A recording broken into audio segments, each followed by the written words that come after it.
पूरे देश में एक बार कोरोना ने अपनी रफ्तार पकड़ ली है और आज गाज़ियाबाद की बात की जाए तो 80 से ज़्यादा मामले पूरे पिछले 24 घंटे में सामने निकल कर आए हैं। और गाज़ियाबाद की आज खोड़ा नगर पालिका में मौजूद है। खोड़ा नगर पालिका में इसलिए आए हैं क्योंकि सबसे ज़्यादा जनसंख्या वाला ये नगर पालिका क्षेत्र है।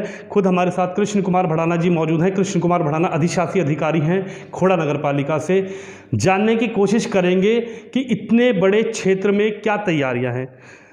सर, खोड़ा नगर पालिका की बात की जाए तो बहुत बड़ा क्षेत्र है और कोविड ने जिस तरीके से अपनी रफ्तार पकड़ ली है, लापरवाही के चलते लोग कोरोना को दावत दे रहे हैं और जिसकी वजह से संक्रमण बढ़ता जा रहा है।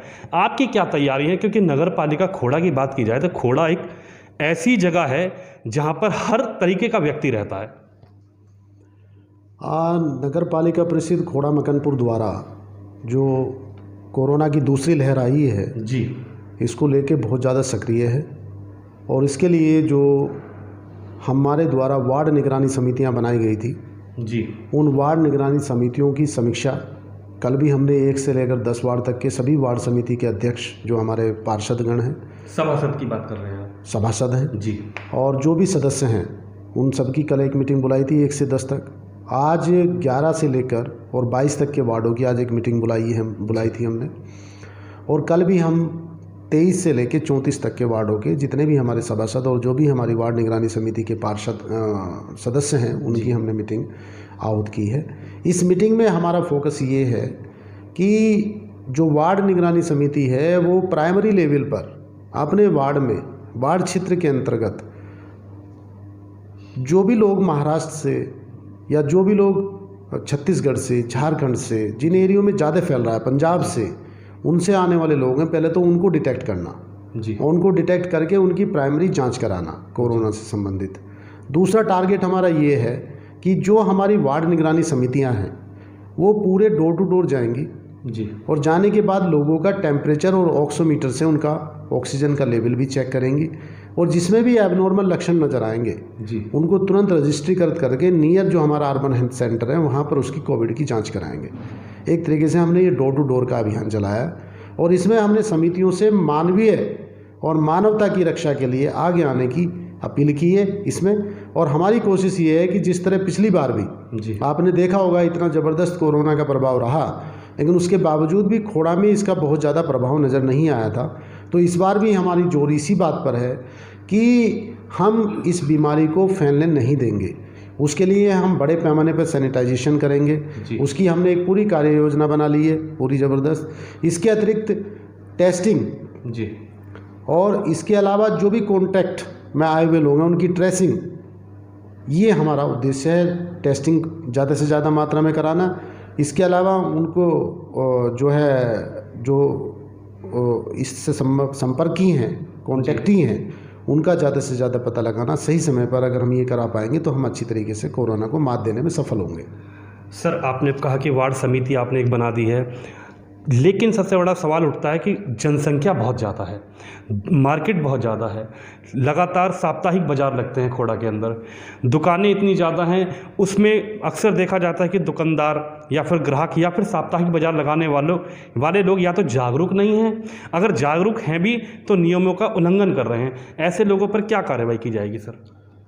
जैसा कि आप बता रहे हैं ये बात सही है कि एक बहुत ही सघन आबादी का क्षेत्र है जी, एक छोटे से क्षेत्रफल में 5 से 6 लाख की आबादी निवास करती है और ज़्यादातर रेंट आउट वाले लोग हैं जो रेंट पे हैं, उस तरह के हैं। और बाज़ार भी वास्तव में थोड़ा ज़्यादा भीड़ देखने में नज़र आ रही है। हम लोगों के अंदर ये प्रचार कर रहे हैं हमारी वार्ड निगरानी समिति के माध्यम से भी और वैसे भी हमारे जो पब्लिक एड्रेस सिस्टम हमारे द्वारा चलाया गया है, जिसमें हमारे जितने भी डोर टू डोर के टेम्पो हैं उन सब पे वो लगा हुआ है। इसके अलावा वैसे भी हमारी जो टीम है वो पब्लिक एड्रेस सिस्टम से लोगों को जागरूक कर रही है कि ज़्यादा से ज़्यादा जो भी अगर भीड़ में निकलना बहुत ज़रूरी है, कुछ चीज़ों के लिए आवश्यकता है कि घर से बाहर जाके ही वो सामान परचेज करेगा जी, यदि निकलना ज़रूरी है तो वो मास्क का इस्तेमाल करे।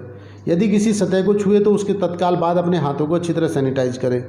यदि उसको बहुत ज़्यादा आवश्यक नहीं है तो वो अपने घरों पर रहे जी, ये हम इसमें करना जा रहे हैं। इसके अलावा जैसा कि साप्ताहिक बाज़ारों की आपने बात की है, साप्ताहिक बाज़ारों को बंद करने के संबंध में अभी कोई आदेश उत्तर प्रदेश शासन का प्राप्त नहीं हुआ है। यदि कोई आदेश प्राप्त होता है तो साप्ताहिक बाज़ारों को भी बंद कराया जाएगा। साप्ताहिक बाज़ार के अतिरिक्त जो हमारे मेन मार्केट्स हैं, उन मेन मार्केट्स में भी हमने व्यापारियों की मीटिंग आउट की है। इसी तरह हमने डॉक्टर्स की मीटिंग भी बुलाई है। उसमें हम ये कहने जा रहे हैं, जो मीटिंग में जो है उसमें हमारा ये वो है कि बिना मास्क लगाए किसी भी व्यक्ति को आप ट्रीटमेंट नहीं करेंगे। मेडिकल स्टोर वाला बिना मास्क के व्यक्ति को दवाई नहीं दे, और इसके अतिरिक्त बिना मास्क लगाए लोगों को दुकानों से सामान न दिया जाए इस संबंध में। और इस संबंध में ये भी अनुरोध किया गया है कि यदि कोई गरीब है, उसके पास मास्क की व्यवस्था नहीं है, तो ऐसे में जो हमारा मेडिकल स्टोर संचालक है, जो हमारे डॉक्टर्स हैं, जो हमारे व्यापारी हैं, वो अपने पास ही बल्क में, क्योंकि बहुत ज़्यादा मास्क नहीं, 1 रुपये की कीमत का मास्क आता है जो आपने लगाया भी हुआ है, ये यूज एंड थ्रो वाला है, तो एक मास्क पहले उसको देगा, उसके बाद उसको सामान देगा। ये हम करने जा रहे हैं। व्यापारियों का पूरा सहयोग इसमें लिया जा रहा है, जन सहयोग पूरा लिया जा रहा है, डॉक्टर्स का भी सहयोग लिया जा रहा है। इसके अतिरिक्त लोगों को अवेयर भी कर रहे हैं कि जो कोरोना की वैक्सीन है वो आप जानते ही हैं 45 साल से ऊपर के सभी व्यक्तियों के लिए निःशुल्क हो गई है। वो हमारा जो अर्बन हेल्थ सेंटर है खोड़ा गांव का, वहाँ पर सरकारी रूप से लग रही है और निःशुल्क है। इसके अतिरिक्त जो हमारा प्रेम विहार में SR हॉस्पिटल्स है, वहाँ पर हमको 250 रुपये अदा करके कोई भी व्यक्ति कोरोना वैक्सीन लगवा सकता है। कोरोना वैक्सीन की कहीं कोई कमी नहीं है, और कोरोना वैक्सीन पूरी तरह सुरक्षित है। 80% सुरक्षित कोरोना वैक्सीन है। मुख्यमंत्री जी ने भी लगवाया, यस, प्रधानमंत्री सब लगवा रहे हैं और पूरी तरह सुरक्षित है। कोई भी डरने की, कोई भी घबराने की कोई भी ज़रूरत नहीं है। इसका किसी भी प्रकार का कोई साइड इफेक्ट भी नहीं है जी। सिर्फ आपको जाना है, आपको वहाँ अपना रजिस्ट्रेशन कराना है, उसके बाद अपनी कोरोना वैक्सीन लगवानी है। लेकिन कोरोना वैक्सीन के बाद भी हमें मास्क का इस्तेमाल अनिवार्य रूप से करना है। उसमें हम कोई लापरवाही नहीं करेंगे। यदि हम लापरवाही करेंगे तो निश्चित मानिए कोरोना किसी को छोड़ेगा नहीं जी। यदि कोरोना को हराना है तो जो उत्तर प्रदेश सरकार की और भारत सरकार की गाइडलाइन है, जो SOPs हैं, उनका अक्सर से पालन सुनिश्चित करना पड़ेगा। और यदि कहीं हम लोगों को बाहर निकल के भी इसका कराना पड़ेगा तो हम लोग मैदान में जाएंगे, बाजार में जाएंगे, लोगों को जागरूक करेंगे। किसी भी प्रकार की भीड़ भाड़ या किसी प्रकार के ऐसे स्थानों पर उपस्थित लोगों से अनुरोध करेंगे कि वो ज़्यादा से ज़्यादा मात्रा में एक जगह एकत्र ना हो। आपको पता भी है धारा 144 लगी हुई है। इसके अलावा महामारी एक्ट भी लगा हुआ है। आपको पूरी इसकी भी जानकारी है कि महामारी अधिनियम लग जाने के बाद क्या क्या प्रोसीजर्स अपनाए जाते हैं। उन सब के लिए लोगों को जागरूक करना ही हमारी जो वार्ड निगरानी समितियों को बुलाने का उद्देश्य है, वो इसी से रिलेटेड है कि ज़्यादा से ज़्यादा लोगों के बीच में जाया जाए, ज़्यादा से ज़्यादा लोगों को कैंपेन करके सजग किया जाए, उन्हें जागरूक किया जाए, ताकि वो जान सकें कि ये बीमारी कोई प्रिविलेज नहीं है। इस बीमारी का ये छोटे से लेके बड़े तक किसी को भी लग सकती है। ये आप टच करेंगे आपके घर भी आ सकती है।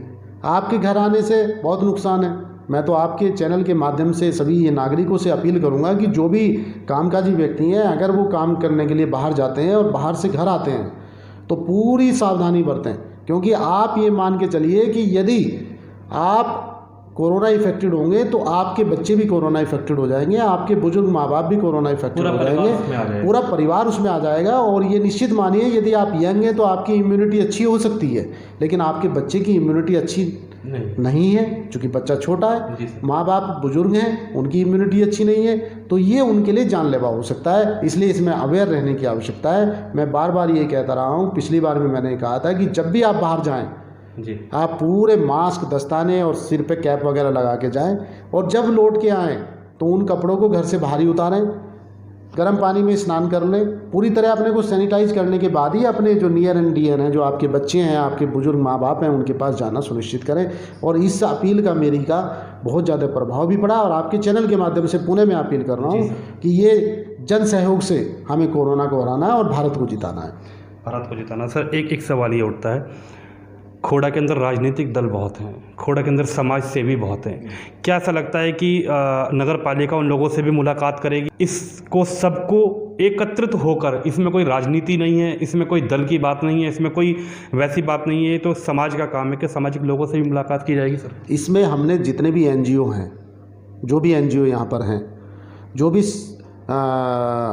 राजनीतिक दल हैं, उनकी भी हम जो सेकंड फेस होगा हमारा जागरूकता का, उस सेकंड फेस में हम उनको लेंगे। इसके अतिरिक्त हमने अपने पार्षदों को जोड़ा, सभासदों को जोड़ा है।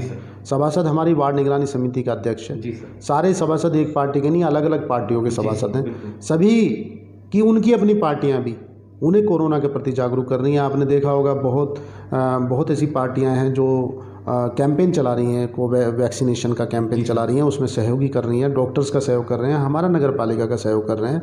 खुद पार्टी भी पहले से सेंसिटाइज हो गई है, सक्रिय हो गई है, क्योंकि सब जानते हैं कि ये मिला जुल कर ही हम इसको मात दे सकते हैं। एकल प्रयास मेरे द्वारा किया जाए, एकल प्रयास नगर पालिका के द्वारा किया जाए, उससे हम इसको मात देने में सफल नहीं होंगे। मैं आपके चैनल के माध्यम से सभी राजनीतिक दलों से, सभी गैर सरकारी संगठनों से, सभी डॉक्टर्स से, सभी व्यापारियों से, इवन आम नागरिक से ये अपील करता हूँ कि आप सभी जागरूक बनिए, अपने घर से शुरुआत करिए।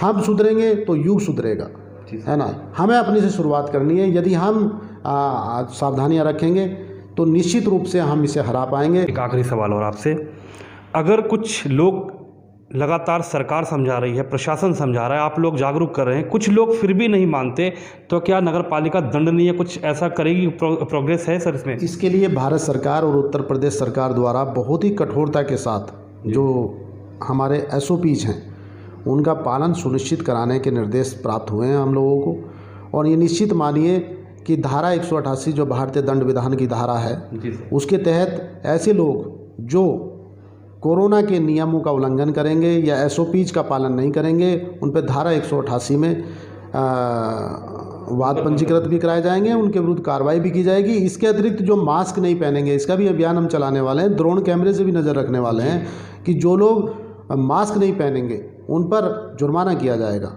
जो भी हमारा 500 रुपये का जो जुर्माना है, वो 500 रुपये का जुर्माना भी हम लोग फील्ड में उतरेंगे। हम 100% आपके चैनल के माध्यम से लोगों को बता देना चाहते हैं कि पहले हम विनम्रता के साथ आप लोगों से अपील कर रहे हैं ताकि आप लोग हमारा साथ दें। यदि आप लोग इसमें नहीं चेते तो हम लोगों को मजबूरन होकर सख्ती के साथ कदम उठाना पड़ेगा, जिसके लिए सारी IPC CRPC हमारे लिए बहुत ऐसी धाराएं हैं जिन पे हम महामारी को नियंत्रण में करने का वैधानिक रूप से पावर दी गई है सरकार को, तो उनका पालन किया जाएगा।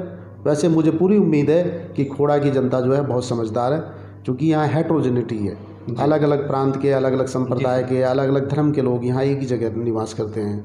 और जो हेट्रोजेनिटी वाला एरिया होता है उसमें अपने आप में एक विशेषता होती है, वो कानून का पालन करने वाले लोग होते हैं। और खोड़ा के लोग भी, मैं जो समझ पाया हूँ अब तक, वो पूरे कानून का पालन करते हैं। बस उन्हें बताने की देर है, तो उन्हें चेतन हम कर रहे हैं, सक्रिय हम कर रहे हैं। आपके चैनल के माध्यम से लोग जान पाएंगे कि इसके SOPs का पालन करना है और इसकी गंभीरता को समझ पाएंगे। तो निश्चित रूप से हमें किसी प्रकार की किसी वाद का और किसी प्रकार की कोई कानूनी कार्रवाई का के लिए बाध्य नहीं होना पड़ेगा। सब लोग इसमें हमारा सहयोग करेंगे निश्चित रूप से, क्योंकि जीवन सबका है, बचाना सबको है। इसमें आप सबके सहयोग की अपेक्षा है।